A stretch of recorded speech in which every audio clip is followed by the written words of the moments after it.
Hello, this is Olizandri. My party has been cut down for free for this level. So as the pages spin, reveal chapter 5 of my hard mode Castlevania Harmony of Despair playthrough. That's still a mouthful. Now, this level is one I really like. I really like the concept of, and I hope if future DLC that Konami do for this game or any more multiplayer Castlevanias, that they take this one as an example of a good stage. Now why I like it so much is on other stages you have 2 spawn points or 1 spawn point. So you either have one party of 6 going through the level and diverging through paths, or you have 2 parties of 3 that either meet up in the middle and go on their own way or just fight on whatever side they're on. But on this one you have 4 different spawn points. You have 2 parties of 2 on the bottom left or bottom right, and 2 people that spawn either on the left or right hand side and have to go up the outside of the tower. So each person has in some sense their own adventure on this level. Now I luckily am Shinoa and spawned on the right hand side, so I've actually reached the boss room already using the Magnus glyphs on the right hand side. So I'm already up there ready to fight the boss, but my teammates are going to take a little while, so I'm going to have a little poke at Death. Now Death is the boss of this stage, obviously. He's transparent, so you can not be damaged by walking into him. And the more important thing about him earlier on in the stage is that he is not leashed to his room. He is not a boss that waits for you. He will fly around the stage and fire sives at you. Now these lights are set up in the middle of the stage, so a party from the left and a party from the right have to make the lights converge on each other. They have to make the beams connect.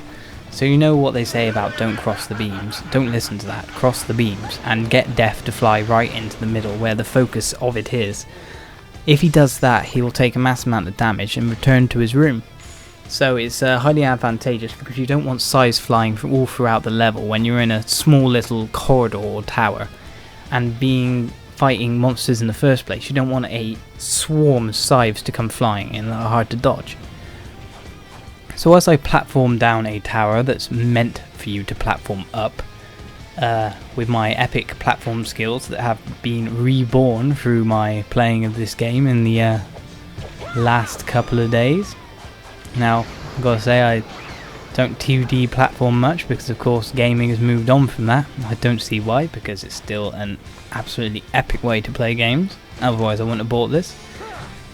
But it does have its own difficulty, this 2D platforming, and the skill level has come back to me now, so I'm going to be doing some epic platforming in the next couple of seconds.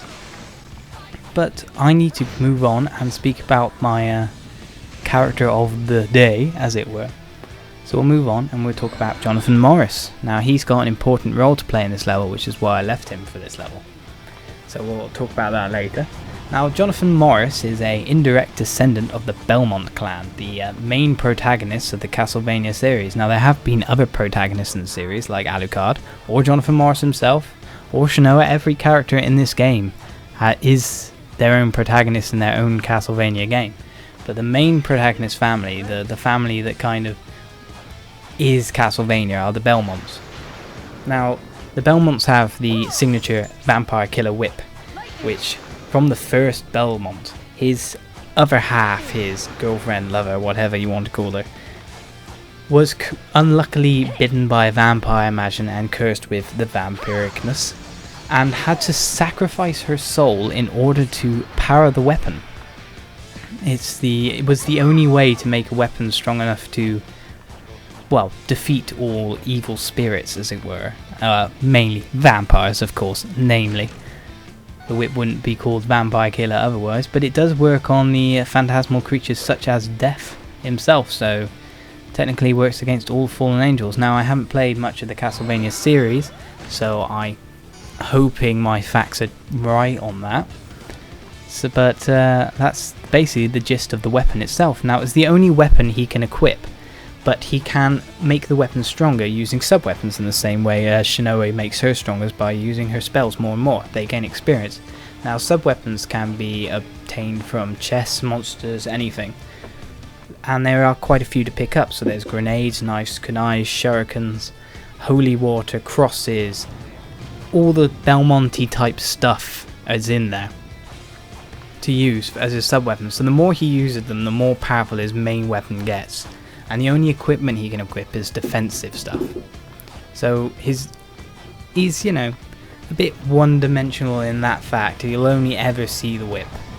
But his sub-weapons provide him with a lot of variety in exchange. Now he also has martial arts ability as we go to engage death, which can be picked up from scrolls from chests or boss drops, I imagine, which are like button combination moves. So he's got like a, I think it's called Shoryuken from Street Fighter, for example, which is like up, down, Y.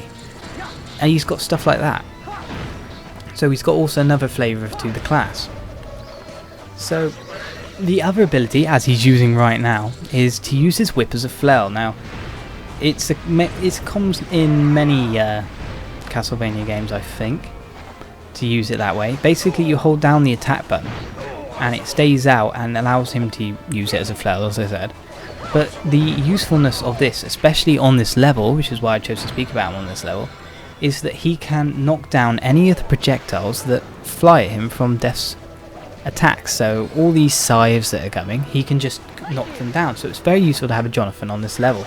As you can see right now, I'm just going to carry on him, and Johnathan is going to sort out everything. Now, Johnathan is being played by Jesus Christ Our Saviour, which I thought I'd mention because it's kind of ironic that Jesus is fighting death right now, I'm pretty sure. He won the first time after all. Oh, that's a bit of a Christian pun, wasn't it? I'm not Christian, by the way, I'm an atheist, but that's not the point. So we're fighting Death now, and Death has a variety of attacks as I die by the random spawning scythes, which are kind of annoying because I think Soma, oh no, Charlotte has scythes as well that can spawn. You're not sure which is which at some points. So anyone using Death, do not use those weapons, please.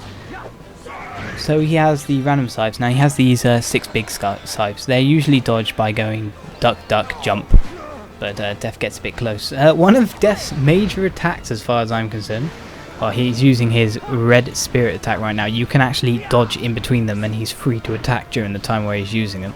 So you can do that, like slide through the spirits and whatnot, get there and attack him. But one of Death's major attacks, the one that catches me out so much, is just the way he moves. Now, you might be just attacking next to him, and then all of a sudden he'll just fly straight into you. And it's the most annoying thing about him. And surprisingly enough, he's one of the more tricky bosses in the game. Not because I can't cope with his movement, because his variety of attack and his, well, the range of attacks really.